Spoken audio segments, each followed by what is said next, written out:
and adjunct faculty. And I have been working with American Society for Quality now for almost 18, 19 years. And during all this time, I have been supporting ASQ in various roles and capacities. I've been working with different divisions, service quality, innovation, customer supply division, directly with TCC for publications. I also support IEEE as senior member. I'm also a guest faculty at Technische University Munich, Germany, also part of many other organizations. And professionally, I'm a certified Six Sigma Green Belt, Black Belt, and certified manager of quality and organization excellence from ASQ. So today in my talk, I'm going to touch upon three things. First, let's talk about how technology is enabling high efficiency and effectiveness in public sector organizations. Secondly, I'll talk about how technology ecosystem can help particularly public sector in promoting inclusivity. And for this, very important focus would be on policy formulation and the governance model that public sector organizations are following upon. So ladies and gentlemen, we all know that different digital technologies that we have been calling emerging technologies, and people call them as Industry 4.0 technologies and Industry 5.0 technologies. They have taken over the world by storm over the last 15, 16 years. So today we know that in construction industry, in healthcare industry, in pharmaceutical industry, you name almost any industry, you see this has been taken over by emerging technologies such as 3D printing, additive manufacturing, laser scanning, unmanned aerial vehicles, building information model, big data, robotics, process automation, cloud computing, cybersecurity, Internet of Things, blockchain, predictive modeling, and different types of reality such as augmented, virtual, multi and exoskeleton. Then we have been talking about artificial intelligence and machine learning. Not to forget that Industry 5.0 is an extension of these technologies to make them human-centric. And these have been mandated to benefit the workers, society, and human being at large, with a special focus on sustainability and collaboration. So if I sum up the current situation around the world, we know that Industry 4.0 and 5.0 have been largely adapted around the world. So starting from Europe and America, covering Middle East, Far East, and other parts of the world, including Australia, New Zealand. But historically, United States has been a leader in the development of these technologies, although the Industry 4.0 word and the term originated from Germany in 2011. Due to the agile nature and rapid nature of change, private sector was quick to go under adaptation to take immediate benefit of these technologies. So the organizations who actually were early movers to these technologies, they were able to harvest the benefits of being a market leader, and they are also influenced the standardization and part of regulation activities around the world. And as we all know that public sector, it was slow in adapting these technologies, and they took a lot of time in understanding what changes were on the way and how they should position themselves to regulate these technologies. One, two, how they should also become part of these technologies by adopting them, and how the ecosystem was being shaped up. So in the last 15 years, you see the world has changed, not just in terms of developing the technologies and regulating the technologies and adopting them. We have something new which has emerged over the past few years, and that we call technology ecosystem. And this is a very important phenomenon that we should take some time to understand. The organizations which were adopting these technologies as the earliest players, and they wanted to harness the benefits, they were able to engage many stakeholders into these technologies, whether these were the end users, clients, customers, collaborators, distributors, content developers, or suppliers. One way or the other, they were able to bring everyone into this ecosystem. And obviously, a regulator had no choices. Public sector organization, they had to follow the suite. So this phenomena, which today we call technology ecosystem, is now operating everywhere. So when we talk about the tech giants, it is not about the organizations, it is about the ecosystem that they are driving. And this is like a gigantic supply chains, a traditional term that we use a few years before. And in those days, we used to have competitions. Today, we have co-opetitions. So organizations are collaborating and competing at the same time. And let's not forget that states, governments, regulators, organizations in the form of multinational global organizations, small and medium enterprises, they have all joined hands together for this collaboration. Now everyone wants to be on the main ride of this digital technologies ecosystem. So as a thought leadership framework, I always talk about the ecosystem. It is not about a single technology or couple of technologies. All the technologies coexist and they work together. And the technology developers, they are not just investing or developing one technology which historically become popular because of the reach of the people or the level of solution it is providing to the common folks, like artificial intelligence. So in the technology ecosystem, how the organizations which are orchestrating these ecosystems are, moving forward. So for example, you look at the number of stakeholders they are actually targeting and making them part of that ecosystem. That's number one.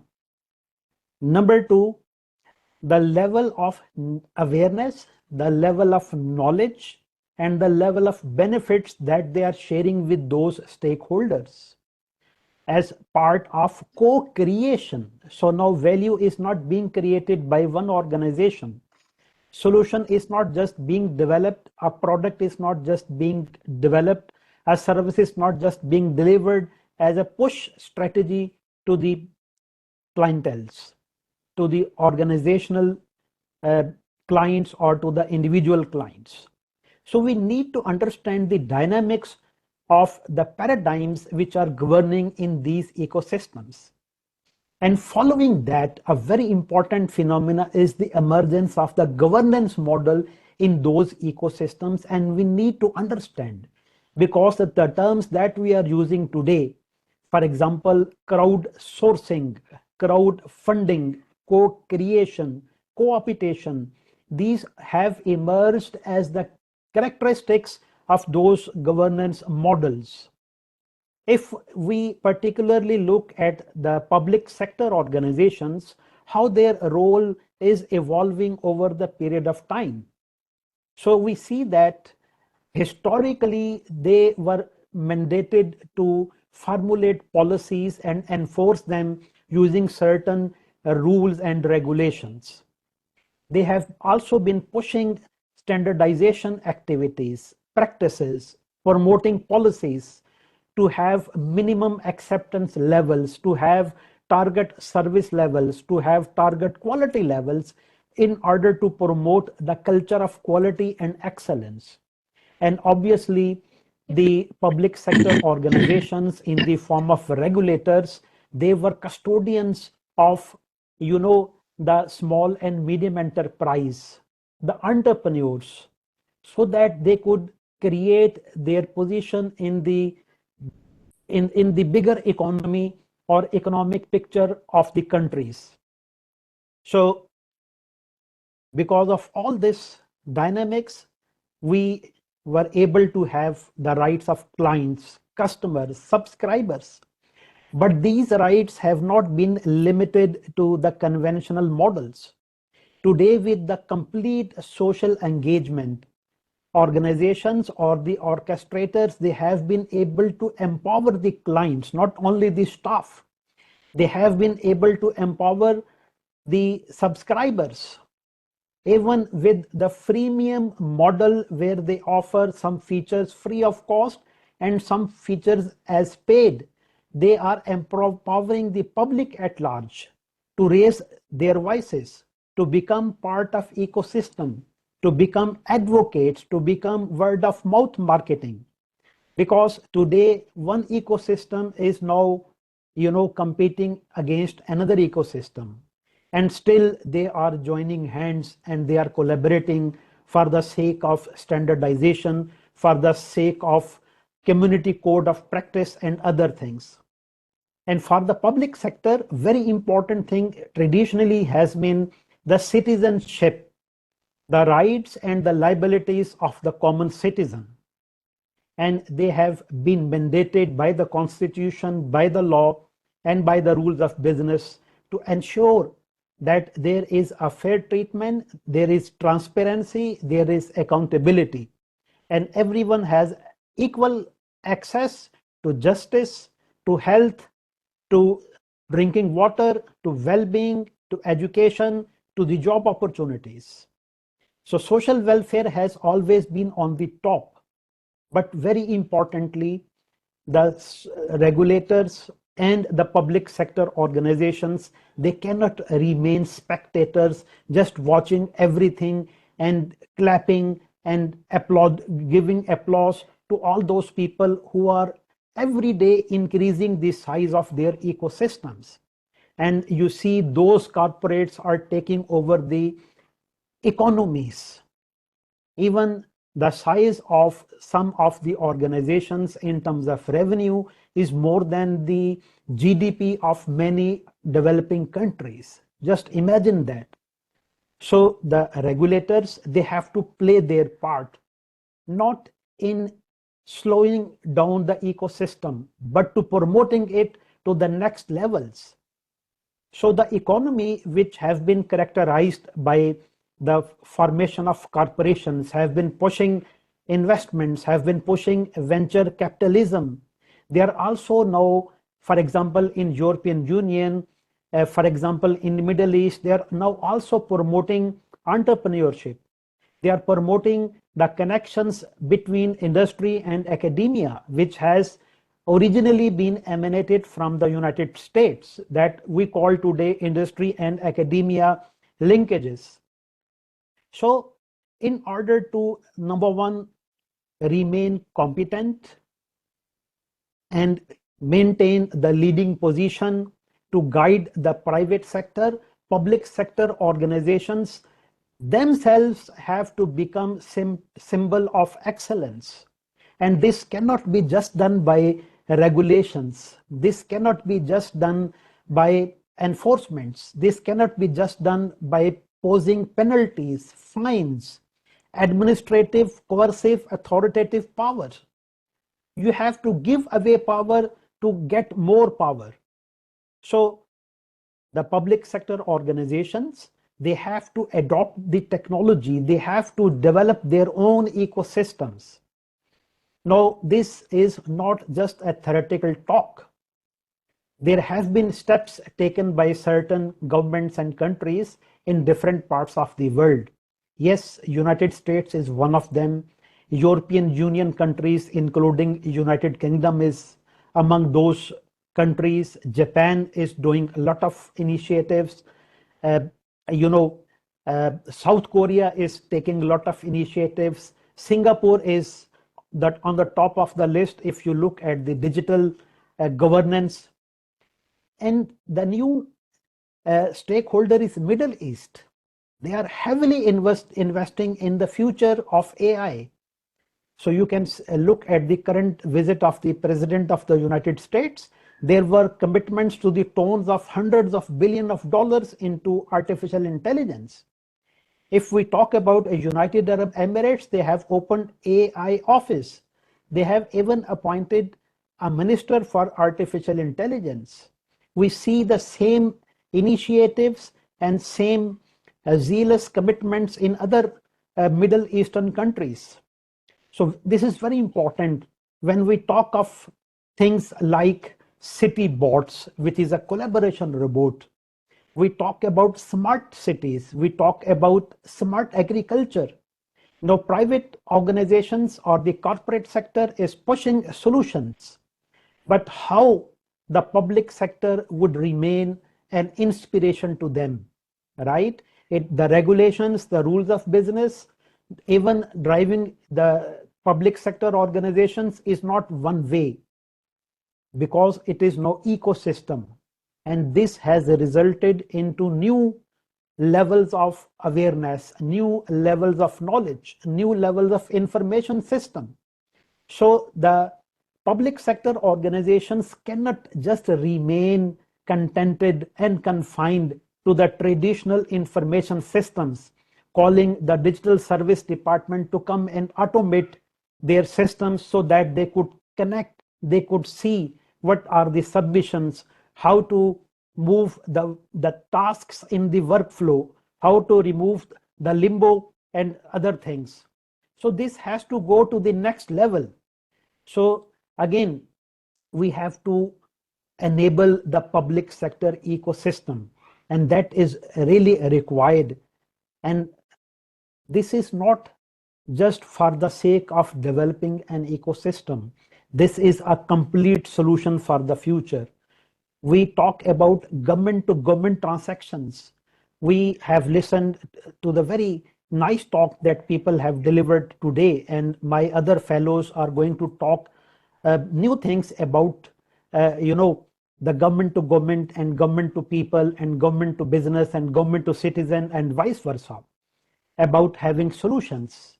But how we are going to materialize this, how we are going to connect those systems, what are the new data standards? Are we going to again push those classical information security systems, those classical relational database management systems? Are we gearing up to go to the next levels by understanding the ecosystem technologies, not one technology, not two technologies? No, now today we know that even the kids have information on their fingertips, on the handset that they carry all the time. So it is now very important for the people sitting in the public sector making policies to understand what policy they come up with, how it is going to achieve the desired results, right? Another part, policing, community policing, security, social security, transportation, healthcare.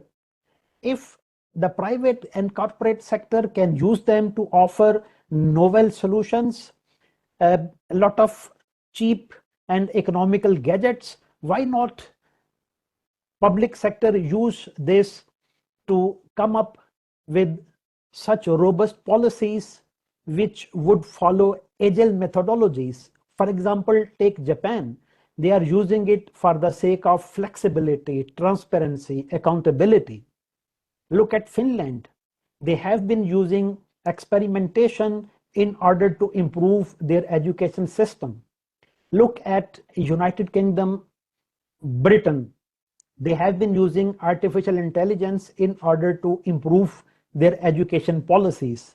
And you see the changes every year.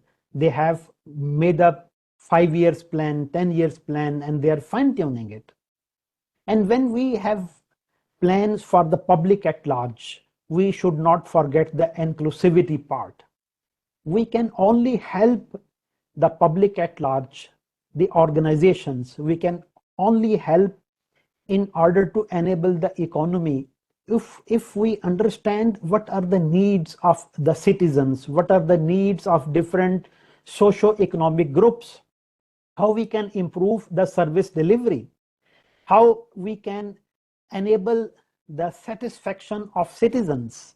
So for that sake, I have advocated to develop and strengthen the public sector ecosystem, which would be, an overarching ecosystem, a complete umbrella under which government to government communication is taking place, right? We have federated systems like we have in Germany, like we have in European Union. So people, for example, going from one country to another country, how their information is carried. So when they get scholarships, when they get admissions, when they go to hospital services, when they go for employment, there are federated databases.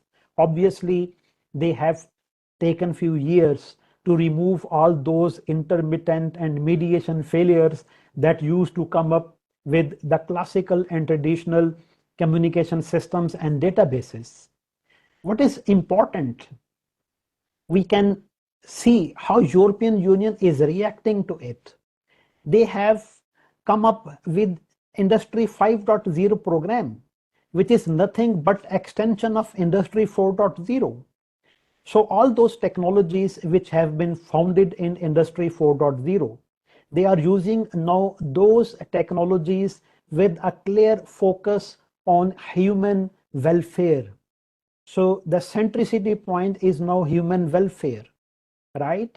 And now they are advocating about the Industry 5 technologies, that they have developed a narrative that these technologies are meant for the welfare of the workers.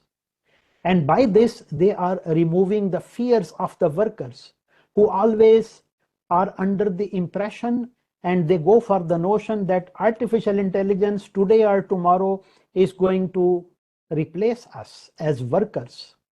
So now they are advocating and they are saying you can be replaced, but not with AI, but with the people who are expert in AI. Now, for that sake, what they have done, they have developed a narrative, they have developed collaborations, they are advocating human centricity, cobots. So that is a strategic change in the way we, market technologies. We formulate policies and regulations about using technologies. So the quality levels, they are not now the cost savings. This has to be translated into the terms of value. The service levels, they have to be associated with the welfare of the worker, with the productivity levels, with the efficiency level, with the effectiveness levels. So the policies, the connectivities, and the results, they have to commensurate with the critical success factors. Seeing is believing. And there is a great lesson for all of us in public sectors. Now let me take few examples of some of the sectors where public sector has done phenomenal work. Look at banking and see how this technology ecosystem is working. Now all the banks, they are connected over a digital network. The clients are connected with that digital network. A regulator is connected with the digital network. The surveillance organizations, the security organizations, cross-border payment systems are connected over that digital network. What does that mean? It is an ecosystem. So what happens? Whenever there is a transaction, the ecosystem gets the information. When something is made new, for example, anti-money laundering activity by FATF, counter-terrorist financing activity by FATF, for example, everyone gets notified because they know they have to maintain KYC, eKYC, know your customer, electronically know your customer. No wonder Singapore has given licenses to digital banks, which have no mortar and brick infrastructures. All they have is digital infrastructure. So that's very important to understand. These are the ready-made examples available with us. Take the example of telecom sector. We have all the telecom organizations available on digital technologies. Again, it's not one technology. There are several technologies that we call an ecosystem. Today, we are talking to each other, right? We are sitting in different parts of the world. And gone are the days where the communication was expensive. We needed to have high bandwidth. We needed to have intensive resources. Today, it has gone economical. And this is an economical solution that we are utilizing by, for example, Cisco WebEx. It is another ecosystem part. So regulator is for the telecom is on the ecosystem. Clients are ecosystem. So what do you think? How easy is the consultation with the stakeholders for any change that we want to make on telecom or banking, or look at the taxation? Look at how IRS has improved its working. It used to be a stereotype organization. Everyone used to struggle to return, file the returns. And they used to struggle to understand this. There were several consultants. Now the digital technology is available. And this public sector facilitation has made it possible for the multinationals and the international organizations to go global, because this is providing a complete solution, a complete engagement. Look how the financial sector is working. We have new forms of financing that we called crowdfunding. Today, we have, Bitcoin, cryptocurrency. Now we are talking about global financing. Today we are able to connect our strategic goals with those goals which are required on the global level, such as sustainability, such as finding out niches, such as finding out emerging markets, finding out technology rollouts. So what is required that we have to change? This is very important. I need your attention. What would be required to change in the public sector organizations to make them competitive, to make them a leading organizations, so that they could help private and corporate sector in flourishing their business to the next levels, in enabling citizenship services, and for all other things that come under the purview of their scope? So the first of all, strategies. The change of mindset is the first thing. I was very happy. I was listening to a talk which was moderated by Rebecca, and people talked about change management, and they said the first thing is awareness. PROSI certification, EDCOR, we have a Rhonda expert for this. So awareness is required before anyone talks about strategy and change of business model. What we need to understand, I am bringing something very important for your attention. It is not just from going manual to automated. It is changing the whole landscape. So when you talk about change management, when you think of automation or automation, it is not just going manual to a robotic mode. We have to have fundamental changes. in the business model, in the technology model, in the target operation models.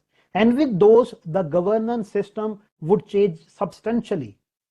And we need to engage with citizens, with the customers, with the clients, dealing with the regulators day in and day out. So for that, we need to understand what are the competence requirements today. So when we say digital skills, what are those skills? And I am coming to those particular skills, and that would be an interesting discussion also. So fundamentally and radically, the job roles have changed. Job descriptions have changed.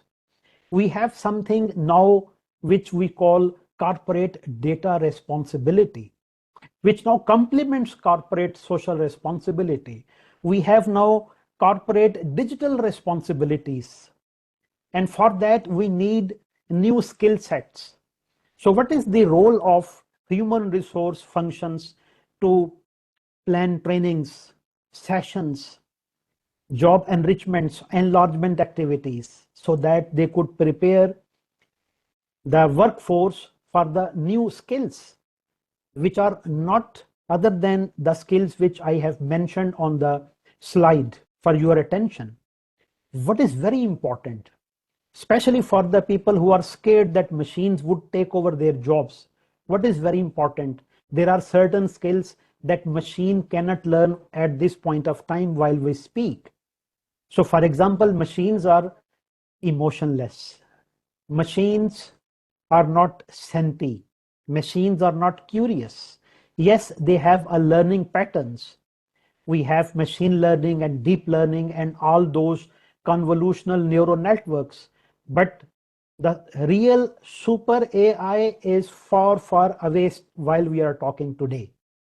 Still time for the people to come back into the game, to remain competitive by learning emerging skills. And these are not my suggestive skills. We have leading forums today available with us, like World Economic Forum, and they are suggesting for 2025, 2030, you should invest your time in these skills. We have VUCA, emotional intelligence, curiosity, creativity, innovation, teamwork, tech ecosystem, co-opetition, collaboration, co-creation, digital experience, divergent thinking. So we do not have time to go into the details, but I just wanted to touch upon this. So, but what are the challenges?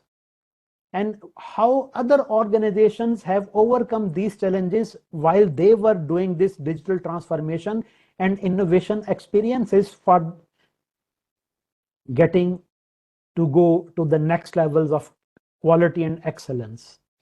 First of all, stakeholder onboarding. So it is very important. It is about developing an ecosystem. Stakeholders are already available with you. You need to engage with them. You need to develop and strengthen that ecosystem. And by identifying the skills that we lack, we need to have programs to upskill and reskill those competence. And public sector, again, is very important. They have to orchestrate the ecosystem. And here I would take 1 minute to give you the example of transportation sector. 10, 15 years before, everyone did not believe we could have driverless vehicles, autonomous vehicles. And Department of Transport was not ready to welcome those operators and car manufacturers which wanted to push driverless vehicles. But today we see that Department of Transport, they have published all the protocols which would require for driverless cars to come and operate. And today we have commercial services. So investments, we have commitments, but we need more investments. And we have to really care about cybersecurity and regulations. So I will just finish up in the next couple of minutes because my time is running out. What would be the way forward for the organizations and individuals? We have to understand collaboration robots. Today we have talked about agent AI and AI agents. So we need to understand those things. We need to understand service robots, how hybrid workplace would look like where we have human workers and humanoids. And agile policies, which I'm sure is part of the agenda of this conference, how this will operate, how ethics should be incorporated, how accountability should be created in public artificial intelligence particularly. And for the regulators, very important, they have to go to the innovation solutions by using sandbox, just like fintech has been doing it for the past few years. So technology adoption, it has to be a transformation model. So inclusivity, it has to be the part of design. They should not be the last one that we shall think about. So the socioeconomic groups, the marginalized groups, the people with less access, less privilege, underserved, they have to be the part of design of the new ecosystem. And that can be done by developing ecosystem, by co-creation, believing in the stakeholders of the ecosystem. And very important, we have to promote laws which are related to, privacy protection, such as GDPR, European Union AI Act. We have to strengthen Disability Act, HIPAA, the content on the internet, and California Consumer Protection Act like things. So I think this has been a very great discussion, and I would like to conclude with a great quote from Jessica. She was the chair of FCC, and she said, digital inclusion is not just about access to technology. It is about access to opportunity. So with that, we shall move to the question and answer session, if we have any. Thank you so much, Zubair, for your flexibility and your support of our wonderful session. Folks on the line, do we have questions for Zubair, comments or feedback that you'd like on his phenomenal presentation to us today? Exploring the model for inclusivity of public sector in the technology ecosystem. Okay, well, I have one for you, Zubair. We have just a little bit of time here. So can you please share with us, right, for perhaps leaders who have not been here before or SMEs who are trying to move this agenda initiative forward, what's the one thing you would advise for them to do within the next 30 days that's in alignment with your topic and your vision, please, Zubair? Right. So this is a very intriguing question and very interesting. And the quick win is to first understand where you are at the moment. What is the gap and what is your target? So I would highly recommend to follow this approach. First, understand where you are today. What do you lack in your skills? What do you lack in your target operating and technology model? Do a gap analysis and try building upon those gaps in order to reach your target, for example, career job or your target model organization. So that is the quick answer. I love it. And isn't that the recipe for success for everything? Yes, baseline where you are, put that future vision and build your bridge forward. So thank you so much. Okay, so if you were advising, helping them future state with regard to this entirety of your topic today, is there one thing you would ask them to make sure they included that you found to be most important as a forcing function or a driver, Zubair? Yeah. So the very important thing that, especially public sector, we are always ignorant that the context has changed. People are not the same which they used to be few years before. They are changing every day. Stakeholder is changing every day. So now, for example, look at the ecosystem of Apple, look at the ecosystem of Facebook, Look at the ecosystem of Google, how they are engaging with their users, with the organizations to which they are offering solutions. They have empowered them, right? And I can run a lot of additional workshops for that, how to do this. So they have to understand who are the stakeholders, how they are changing. And by knowing this, they would be in a position to change themselves. And by doing that, they would be in a position to set a target for themselves. So I hope that answers the question.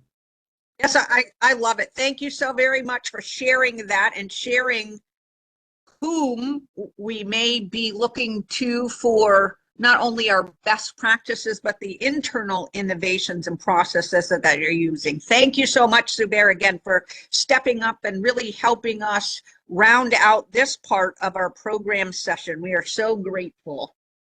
So folks on the line, we would love to be able to just share with you a brief moment for comments from our FIT and our ASQ government division leaders if they are available. So I think first, we did not have a chance to hear from our chairperson, Tim, with regard to FIT. Maria, Darla, Tim, is there something that you'd like to do to address the attendees who joined after we started at this phase?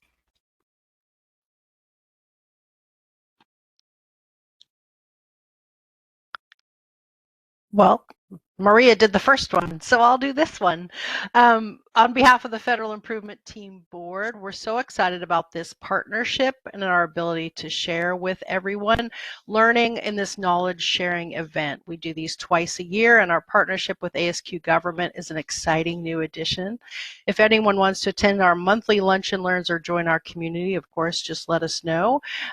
It's part of the marketing so that you know where we are. We're excited to have you here. We'll be here all day long in the chat if you need any questions from the Federal Improvement Team. Thanks for coming. Thanks so much, Darla. And Miss Shruti, who was not able to be here earlier, she is our phenomenal ASQ Government Division Chair. If we can ask her to say a few words to our attendees, please. Sure. Thank you, Rhonda. I think it's been awesome. Since I've joined, I've already started learning a lot, and amazing presenters and moderators you've got there. So thank you for putting it all together, especially to you, Rhonda, and the FIT team. Welcome to all the audience. On behalf of Government Division, I am Shruti Patil. I am the chair for the Government Division under ASQ. So what we do as part of Government Division is we have so many different centers, like the Center for Electoral Quality and Integrity. We have Center for Quality Standards in Government. We also have what's called a GPEF, which is a Government Performance Excellence Forum. So we have all these centers under our division, which come forward to provide you with the value proposition we get. So we do have webinars throughout the year. We do partnerships and collaborations. As you can see, this is one of our inaugural years with the FIT team where we have collaborated. But later, the next month in July, we are also collaborating with other ASQ divisions, namely the Quality Management Division, the Software Division, the Energy and Environmental Division, and the Design and Construction Division. So all these 5 divisions have come together to host a virtual conference, which is from July 22nd to 24th. And it has 3 different tracks, which focuses basically on digital transformation. As you have seen, like since morning, I see that theme going out again and again. The digital transformation is the era of today. Then we have process excellence, because that's what our foundational focus is. And then we also have cutting edge practices, which is basically having the best practices and applied knowledge from these different industries. So we have these different tracks and very awesome keynote speakers. We do have a registration link we can share with you in the chat as well. So look forward for that. And if you're interested to know more about what we do, what we offer, please do reach out to me